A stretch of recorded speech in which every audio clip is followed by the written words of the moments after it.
Salut les gars, salut les filles, ravi de vous retrouver pour notre émission quotidienne Momentum Junior. Comment tu vas, Paul? Bah écoute, ça va super bien. Et toi, Mathieu, comment vas-tu? Écoute, ça va bien, je sais que tu avances fort sur ta confection de pâte à sel. Ouais, alors j'ai essayé, mais c'est une galère à faire une guitare. Je sais pas si j'y arriverai. Mais c'est juste à modeler, tu nous fais un truc qui ressemble. Ça va ressembler à un comme tas. un 8 en fait, tu fais un 8, j'en sais rien en tout cas. Ouais, je vais essayer de voir. Si, allez, tu es capable. Merci. Et donc j'espère que tout le monde est là devant l'écran. N'oubliez pas, si vous le souhaitez, vous abonner à la chaîne YouTube, comme ça vous aurez toutes les nouveautés, parce qu'il n'y a pas que les émissions pour les enfants, il y a aussi des émissions pour vous mettre en forme, pour faire un peu de sport, et puis pour les parents, et puis pour louer Jésus, et puis pour apprendre tout un tas de choses. Donc n'hésitez pas à vous abonner à la chaîne, et puis si vous avez des grands frères, des grandes sœurs, il y a des émissions aussi pour eux certains soirs, donc n'hésitez pas à le faire.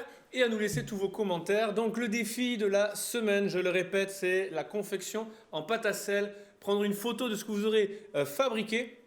Et on passera demain les différentes photos que nous aurons reçues à l'adresse mail parents@eglisemomentum.com.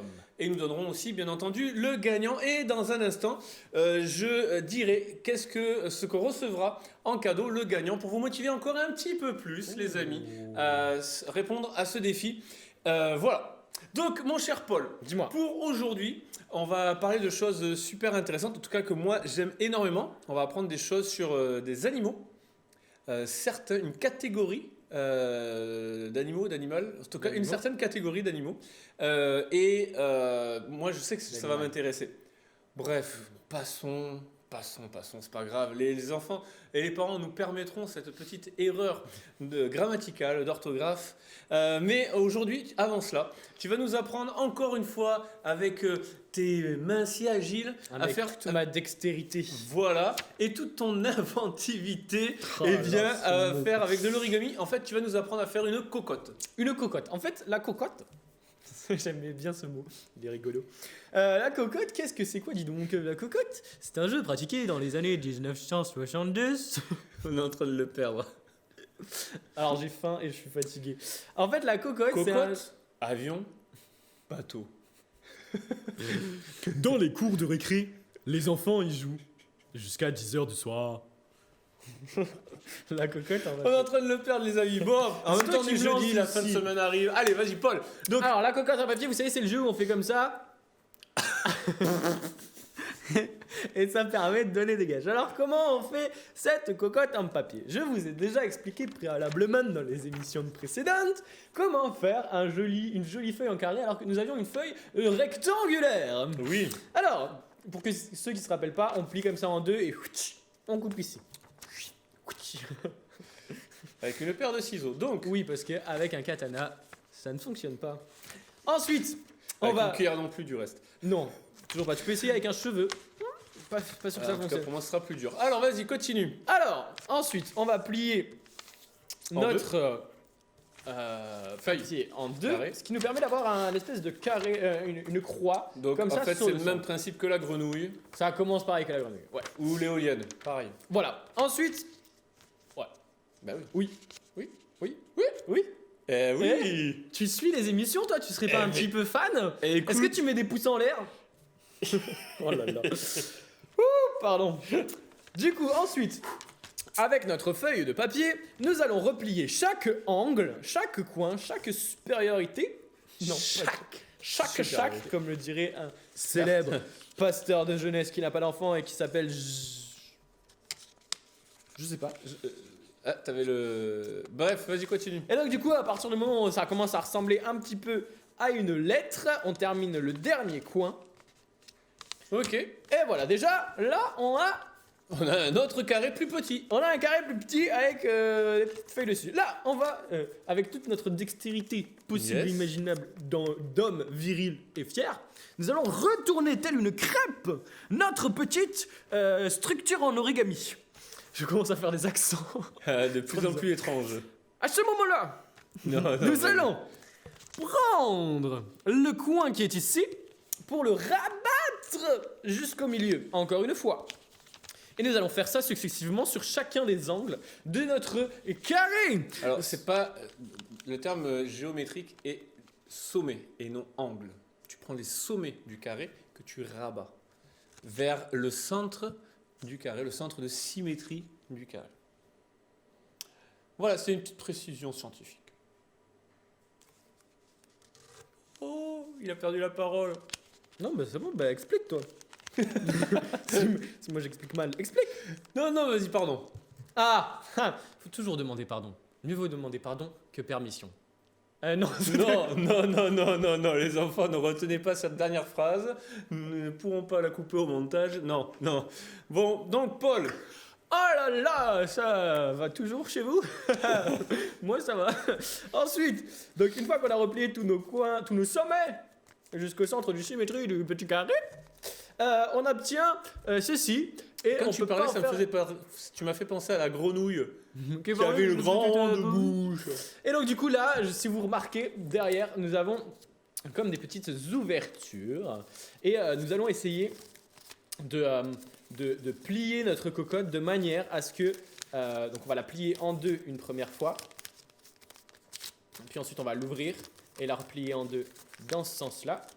Puis là normalement, en glissant nos doigts à l'intérieur des petites ouvertures qui étaient dessous, nous obtenons une jolie cocotte. Et donc du coup, notre cocotte en papier... Et donc ça s'appelle cocotte parce qu'on dirait un bec de poule. Ah bon? T'as jamais fait gaffe. Moi je croyais que c'était par rapport à une cocotte minute. Et que du coup, Le rapport avec la cocotte minute. bah, tu comptais, la pression monte, la vapeur monte, tout d'un coup, la pression elle a monté, là tu choisis ta couleur. Mais non, là on dirait un bec de l'oiseau qui est ouvert. Tu vois? Alors ouais, je suis aussi Jimmy Brutage.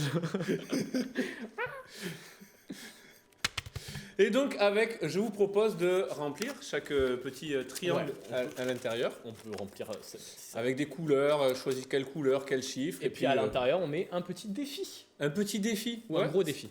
ou un gros Comme défi se en raser tout la cas. tête. Mais ça peut être vraiment sympathique.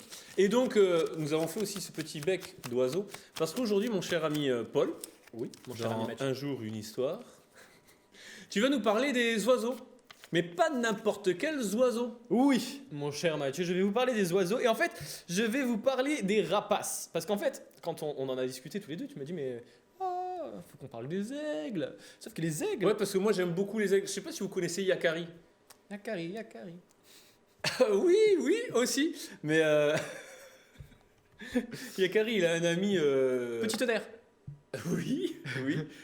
Et grand aigle aussi. Ah, Et grand en aigle. fait, moi, pour tout vous dire, je vais vous parler un petit peu de ma vie, même si ça n'intéressera pas grand monde. Quand j'allais en vacances avec mes parents, quand j'étais petit, que j'avais des cheveux, Et que tu n'étais pas en confinement. et qu'on n'était pas en confinement, bien sûr, mais j'étais Parce que je rappelle pour tous ceux qui sont en région parisienne ou qui sont en vacances en ce moment, je ne sais pas si la région parisienne est toujours en vacances, mais les Bah, de toute départs façon, en vacances sont interdits. proscrit. Pour l'instant, oui. Et puis, toute la France est en confinement de toute manière. Donc, restez chez vous. Mais, mais de quoi je parlais? Oui, quand je partais en vacances, en fait, partait dans certaines régions de France où il y avait des régions un petit peu montagneuses et puis il y avait beaucoup de rapaces. Alors, j'ai aperçu des aigles. Ok. En France. Ah ouais, c'est surprenant. Non, en vrai, j'ai vu des rapaces surtout. Et des bus, des milans, enfin, j'ai pas mal de rapaces. Mhm. Et je me suis beaucoup intéressé à ces oiseaux-là. Et donc, j'avais envie qu'on en parle. Donc, après, les aigles, c'est sûr que j'ai vu des documentaires et tout. Et puis, je trouve ça tellement... Majestueux.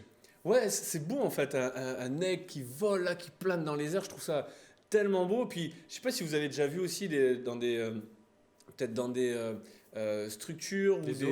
Ouais, des zoos ou tu sais, des parcs animaliers ou des choses comme ça là. Franchement, c'est magnifique. C'est là que j'ai vu Super beau. des aigles, mais c'est super beau quoi. Il y a un truc. Et donc, je voulais que tu nous parles des aigles, mais du coup, on l'a élargi aux rapaces. Et d'ailleurs, Mathieu, Oui. est-ce que tu sais pourquoi on appelle ça des rapaces? Mais parce qu'ils passent et ils rapassent.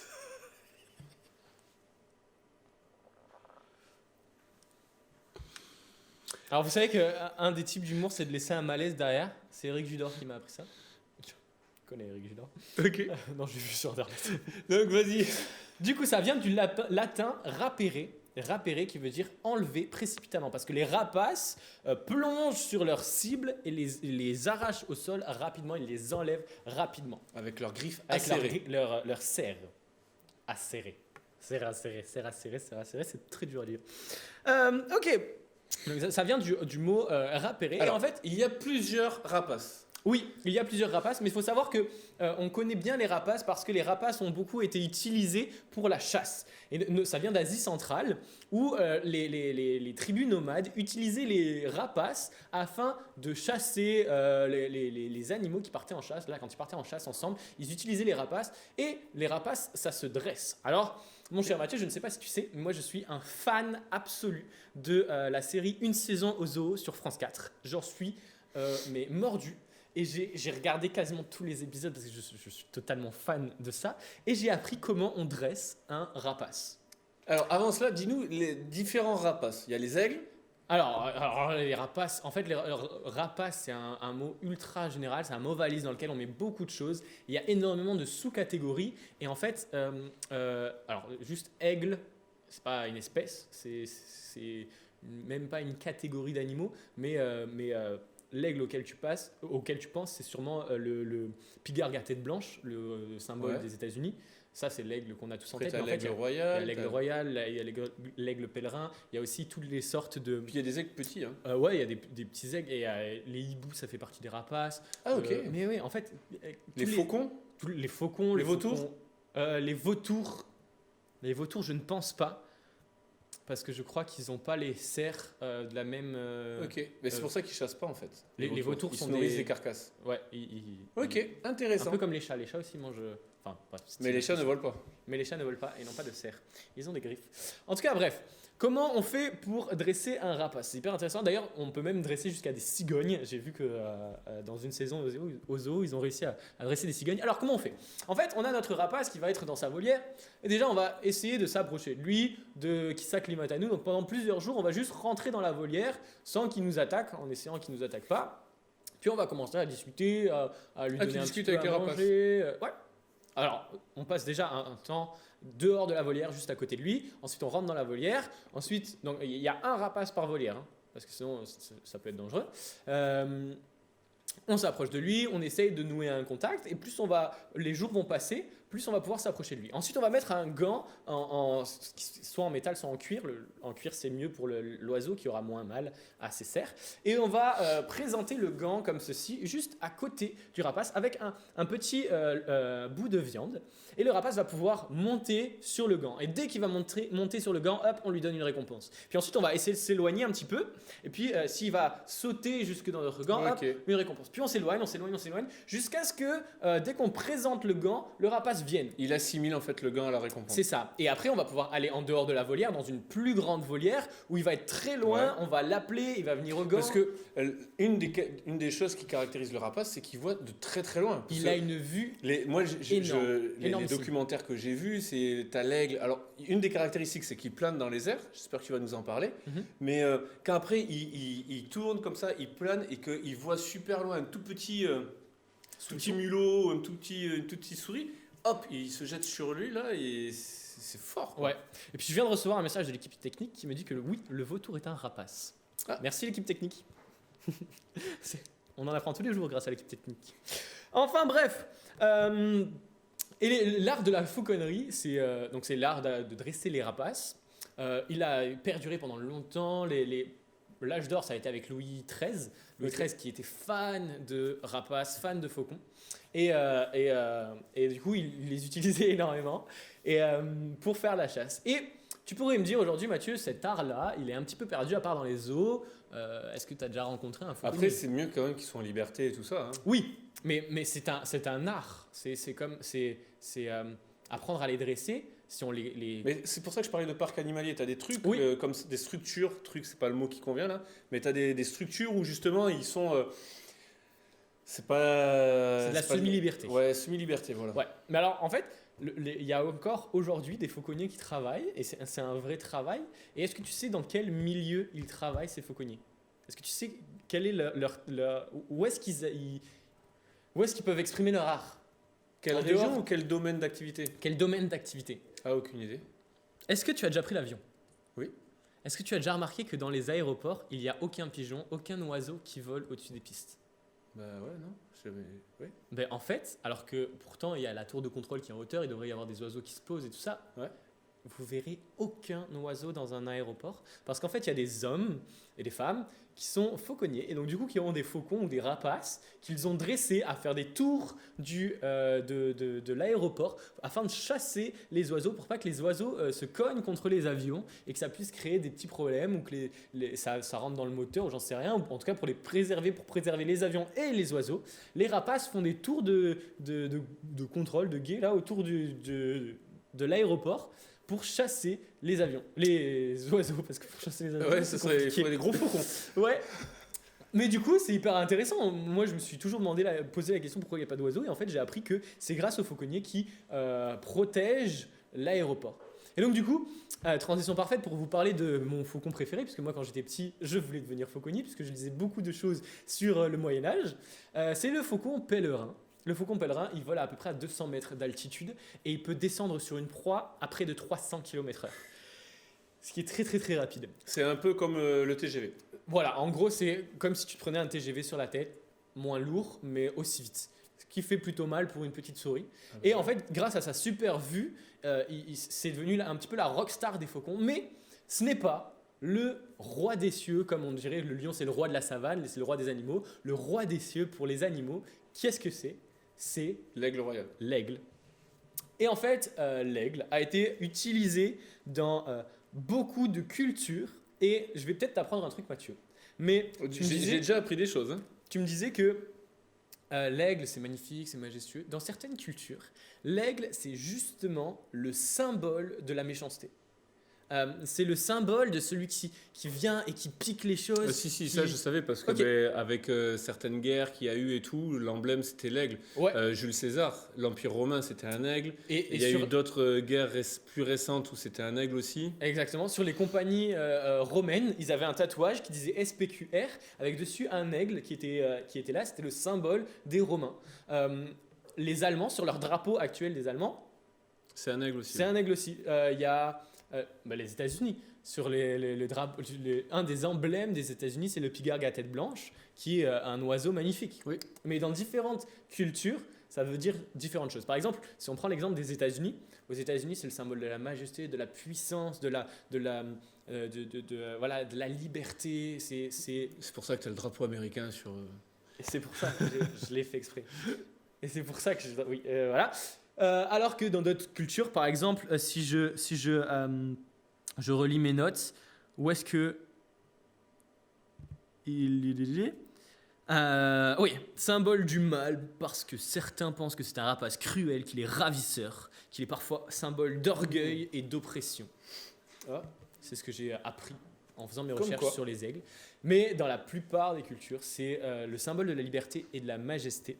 Et du pouvoir et de la droiture. Et je sais pas les enfants, si vous avez déjà vu le film Angry Birds, mais dans Angry Birds, nos petits héros, c'est des petits oiseaux, ils ont leur super protecteur qui s'appelle l'aigle vaillant. Aigle vaillant, il s'appelle. Et Aigle vaillant, il est dans les montagnes. Et puis, c'est un aigle qui est censé veiller et protéger toute la communauté des oiseaux qui vivent sur une île. Eh bien écoute, c'était super intéressant. Moi j'ai appris des choses, vraiment. Donc merci beaucoup Paul, notamment le nom.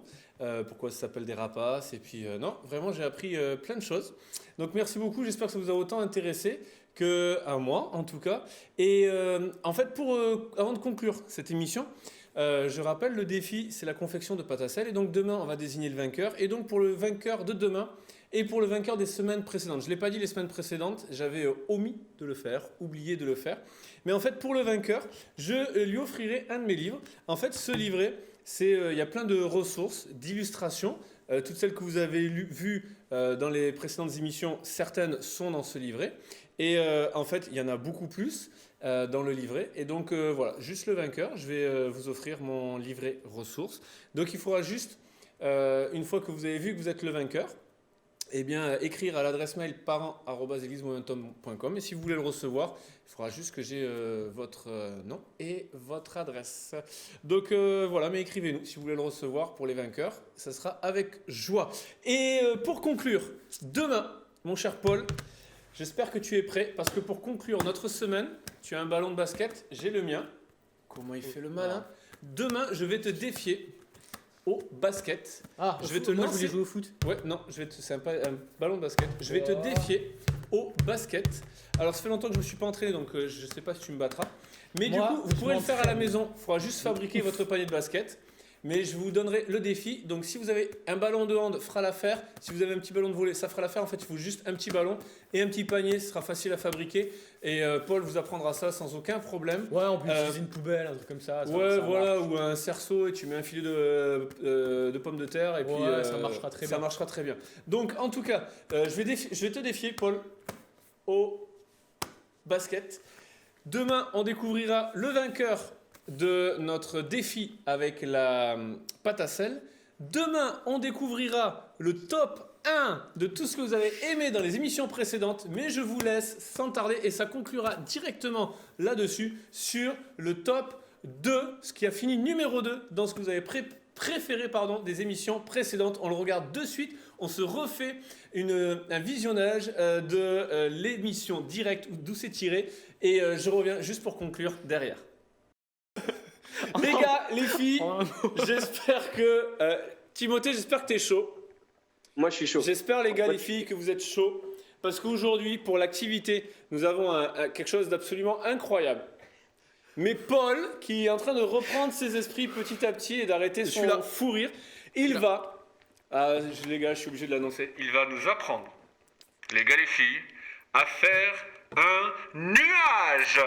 Et oui Mathieu, alors pour faire un nuage, il faut plusieurs choses. Est-ce que tu sais ce qu'il faut pour faire un nuage? De la pluie? Et dis donc, Jamy. Non, il faut pas de la pluie. Timothée, est-ce que toi tu sais ce qu'il faut pour faire un nuage? Déjà, il faut de la vapeur d'eau. Ça, c'est sûr. Exactement. Et c'est pour ça que j'ai pris de l'eau bouillante que je vais mettre dans ma... Ça commence déjà à me brûler les doigts. Dans Faites ma attention bouteille. les enfants, faites ça accompagné d'un adulte, faites pas ça tout seul parce que Alors, Paul il est grand, il taille de sinon- l'eau bouillante, mais vous amusez pas à faire comme lui, vous avez vu, il se brûle. Sinon, il y a une autre possibilité, Timothée, c'est de mettre un entonnoir à l'embouchure Ah. de la bouteille et ça Ça, c'est éviterait qu'il se brûle les doigts. Mais Exactement. c'est Et bien de donc faire du ça coup, avec les parents aussi. Oui, bien sûr, bien sûr. Merci Timothée de la précision. Ah bah, dis euh, donc. à l'intérieur de ma bouteille, j'ai mis de l'eau bouillante. Et ce qui fait que l'eau, elle va s'évaporer, elle va devenir comme un gaz qui va s'évaporer.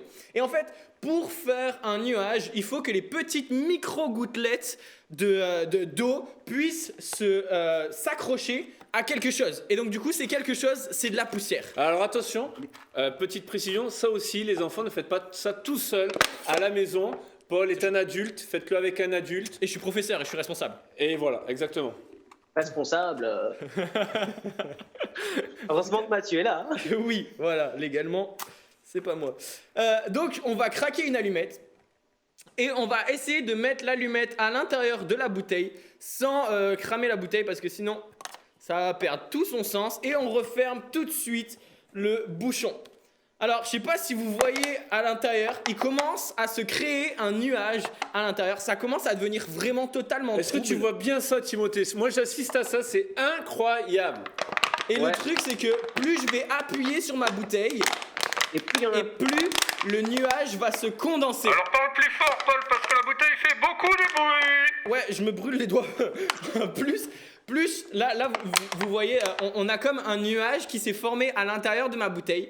Et si j'appuie sur ma bouteille, le nuage va devenir de plus en plus foncé parce que on va faire ce qu'on appelle la condensation. Et la condensation, en fait, c'est une pression qui est mise sur le gaz, sur la vapeur d'eau, qui va faire que toutes les micro-gouttelettes d'eau vont se coller les unes aux autres et ça va devenir de plus en plus épais et ça va devenir de plus en plus gros et ça va devenir un nuage. Tu as vu, Timothée, les talents d'acteur de Paul un petit peu?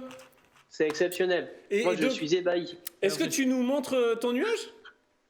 Bah du coup il Bah est ouais, là, montre-le. il est à l'intérieur. Faut la- En fait, je peux pas ouvrir la bouteille pour que le nuage s'envole parce que Ah. si je l'ouvre en fait, Oh ouais, si. Oh, la fumée. Ah si. Ah Mais après, si, ça va trop direct. mais après je fort. le perds mon nuage. Oui, Je- mais je c'est l'ai pas plus grave, il fallait après. qu'on le voit que ça marche Et ça peut vraiment. pas exploser hein. Non, ça peut pas exploser. Par contre, là, mon eau était quand même très très chaude, ce qui fait que la bouteille s'est un petit peu cassée. Mais Non, mais ça se voyait vraiment bien. Timothée, tu le voyais bien? alors, Ouais. Moi j'ai vu la fumée sortir quand t'as ouvert la bouteille. Super, franchement, je sais pas si c'était ton numéro 2, j'ai hâte. Alors, c'était pas vraiment mon numéro 2, mais j'avoue que il faisait partie de mes préférés. J'ai hâte de revoir le numéro 1. En tout cas, merci beaucoup d'avoir tous participé. Et on se donne rendez-vous demain pour le défi du basket et le gagnant de la pâte à sel. Bon après-midi à tous, à demain. Ciao.